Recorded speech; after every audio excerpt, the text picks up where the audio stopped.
예, 안녕하십니까. 보험 수학, 그다음에 보험 수리학 맡고 있는 유종환입니다.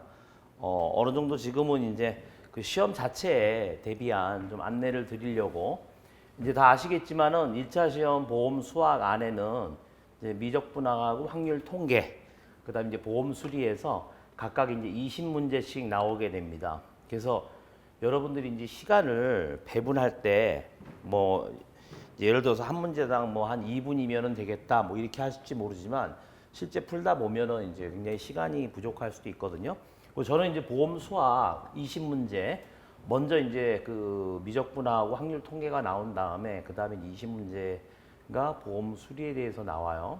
그랬을 때 이제 시간 배분을 굉장히 잘 하셔야 되고 그 다음에 이제 보험 수학에서도 미적분이나 이제 확률 이 부분에 대한 내용들이 많이 나오는데 제가 이제 뭐 그거를 이제 수업 시간에 최대한 이렇게 거기에 맞게 이제 풀어드리는데 아무래도 이제 앞에 있는 미적분하고 그 확률 통계 같은 경우는 본인이 좀 대학 다닐 때나 이럴 때 좀 소홀히 했다라고 하면 좀 미리 앞서서 듣고 나신 다음에 그 다음에 이제 보험 수리를 듣는 게 편하겠다 그런 생각을 말씀드리고 그 다음에 이제 1차 보험 수리 영역에 들어오면은 이제 굉장히 여러분들이 이제 처음 접한 어떤 개념이기 때문에 마치 이제 새로운 어떤 랭귀지를 배우는 이런 차원이에요. 그래서 일단 그 수학에 대한 기초가 돼 있는 상태에서 봤을 때 요거만 보더라도 이제 20문제를 주어진 시간 안에 뭐 40분 안에 참 풀기가 굉장히 챌린징합니다. 그래서 저는 하여튼 그 거기 관련해서는 그 많은 이제 연습을 시켜 드리는 거를 이제 목적으로 하는데 일단 여기에서 이렇게 이제 테이블을 한번 보면은 제가 그 통계를 좀 내봤는데요. 이거 미적분 쪽이고 여기 이제 보시면은 이제 그 최신 보험 수학의 순서대로 내가 시험을 보고서 이제 통계를 내봤어요. 여기 이제 새롭게 제가 이제 별표로 넣은 거는 뭐 예를 들어 가지고 책임준비금에서 뭐 두 문제가 나왔지만 사실 이제 그 이 문제를 풀기 위해서는 앞에 있는 것들을 알아야 푼다 그런 의미에서 이제 공통으로 넣었어요. 그리고 이제 이 자료 보시면 알겠지만 다른 연도에 비해서 굉장히 문제가 많이 나왔어요. 그러니까 좀 그 2019년 같은 경우는 좀 앞에 쪽에 많이 치중을 한 게 아닌가 싶기도 하고 뭐 상대적으로 다른 연도에 비해서 얼마나 이게 쉬웠는지 그거는 모르겠지만 기초가 먼저 앞에서 좀 탄탄하게 돼야 된다. 이제 시간 배분을 보시면 이제 이 정도의 거를 다 이제 준비하시고 문제를 푼다라고 하면 사실 앞에 거는 거의 뭐 그 쉽게 풀 수 있겠다라고 생각하실 수 있는데 문제를 굉장히 이제 방향을 좀 난이하게 내기 때문에 잘 그 배분을 하셔야 돼요. 이제 제가 가르칠 때 기본적으로 제가 삼는 거는 뭐 다른 분들도 그렇게 얘기할 수 있겠지만은 뭐 저도 이제 어렸을 때부터 수학을 공부하고 이럴 때 절대로 공식을 암기하면 안 되고 특히 이제 새로운 개념이니까 이 자기가 즐거움을 느끼기 위해서는 하나하나의 어떤 논리적인 과정을 그죠? 근데 뭐 기계적으로 이거는 이렇게 푸는 겁니다라고 하는 이런 식으로 해가지고는 제가 봤을 때는 이제 이 주어진 시간에 그 빨리 제가 공식들을 이용하거나 어떤 개념을 이용해서 풀기 힘들기 때문에 제가 가르칠 때에는 항상 중심에 두는 게 좀 생각을 하자 이거죠. 그래서 예를 들어서 어떤 내가 공식을 시험에 앞서 가지고 막 외운다는 게 아니고 그거를 처음에 가장 기본적인 개념에서부터 출발해서 어떻게 그 공식이 이르는지를 자꾸 이제 반복 연습하다 보면 이런 거죠. 갑자기 자려고 누워서 그 공식이 있어. 근데 그 공식을 한번 머릿속으로 이렇게 그려볼 정도로. 근데 그 연습을 많이 해야 머리에 그려지거든요. 그러면서 예를 들어서 뭐 어떤 금액이 증가하는 그런 그 연금에 대해서 내가 한다 그러면은 사실 공식이 그냥 이렇게 때려서 외웠을 때는 자꾸 까먹는데 그거를 기본적인 어떤 처음 출발서부터 내가 그림으로 여러 번 연습을 해보고 하면 공식이 이런 식으로 되는구나. 절대로 까먹을 수가 없어요. 그것도 연습을 많이 하시면 뭐 불과 문제 풀 때 필요한 한 몇 초로 해서 내가 확실하게 그걸 해낼 수 있단 말이죠. 그래서 저는 강의 중심을 뭐 공식을 뭐 막 이런 식으로 하는 것보다는 굉장히 좀 개념 중심으로 많이 해드려요. 근데 여러분들이 개념 중심으로 해놓고 딱 끝나면 안 되고 안에 있는 그 주어진 문제하고 그 다음에 뒤에 있는 연습 문제 이 부분을 저는 최소한 강의할 때도 그런 얘기를 합니다. 최소한 2번.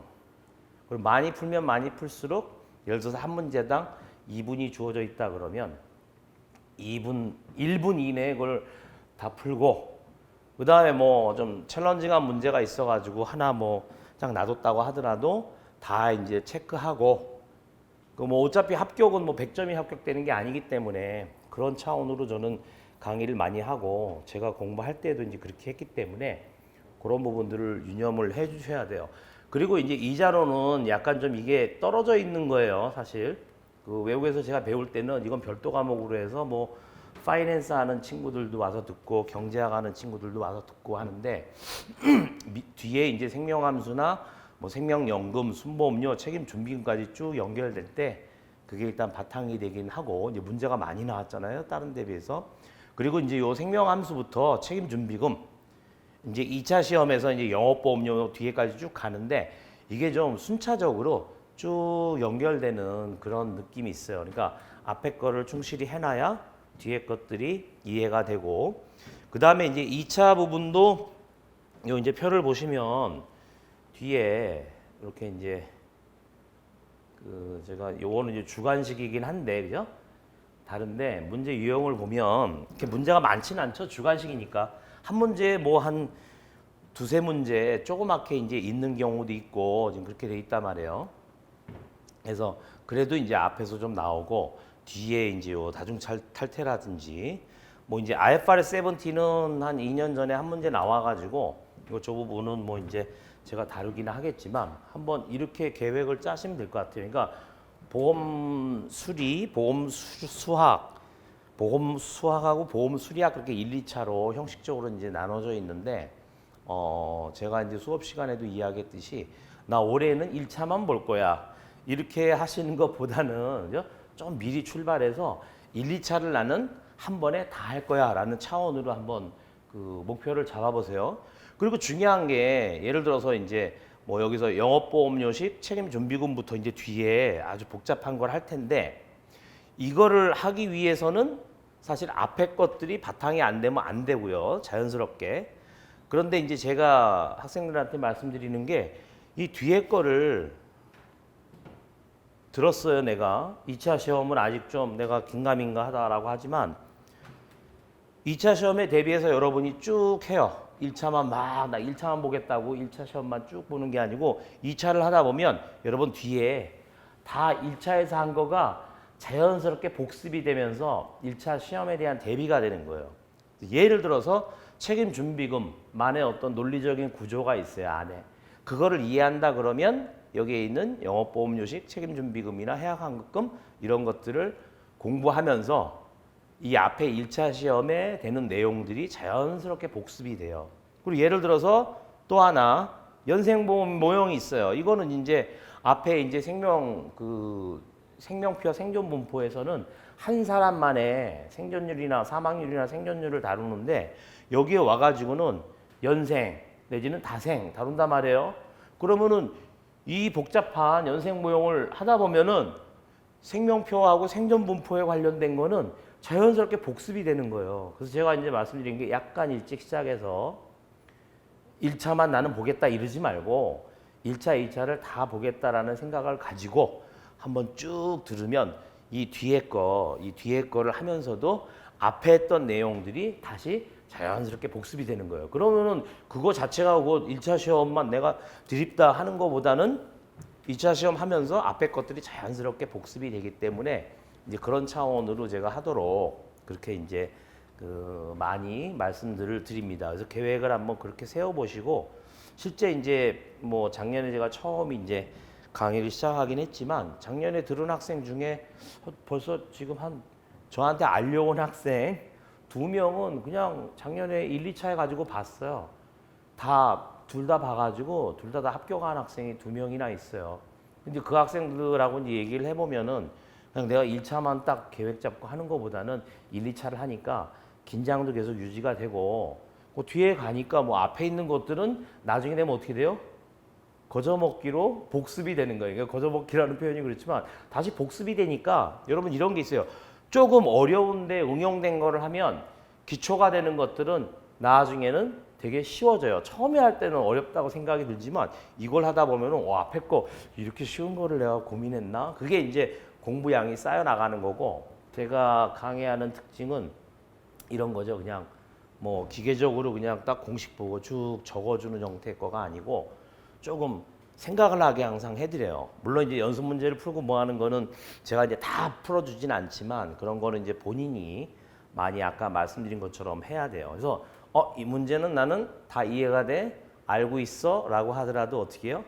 계속 두세 번 자기 손을 놀려서 이거를 풀어봐야 그게 어디로 가느냐? 머리에 저장이 되고, 그죠? 잠자기 전에 오늘 내가 공부했던 것 중에 복잡한 수식이 뭐가 있지? 복잡한 개념이 뭐가 있지?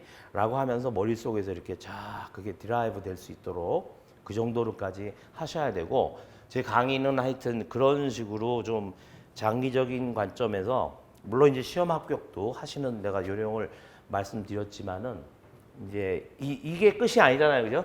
이게 끝이 아니라 여기에서도 뭐 여러 가지 다른 보험 종목이라든지 이런 거에 보험 수학이 계속 연결이 된단 말이에요. 그죠? 이거는 정말 기초고 그다음에 이제 더 손해보험 쪽이나 뭐 건강보험 쪽 다른 복잡한 보험 쪽으로 계속 가기 위해서는 지금 하고 있는 이 부분이 기본이 되기 때문에 저는 강의의 초점은 항상 기본 개념에 대한 이해 그리고 자기가 그걸 통해서 논리적으로 전개를 시키면 뭐 심하게 얘기하면 한 10년, 20년이 지나도 다시 한번 탁 개념을 생각해 보면은 생각해낼 수 있는 그런 식으로 좀 심도 있게 강의를 하고자 합니다.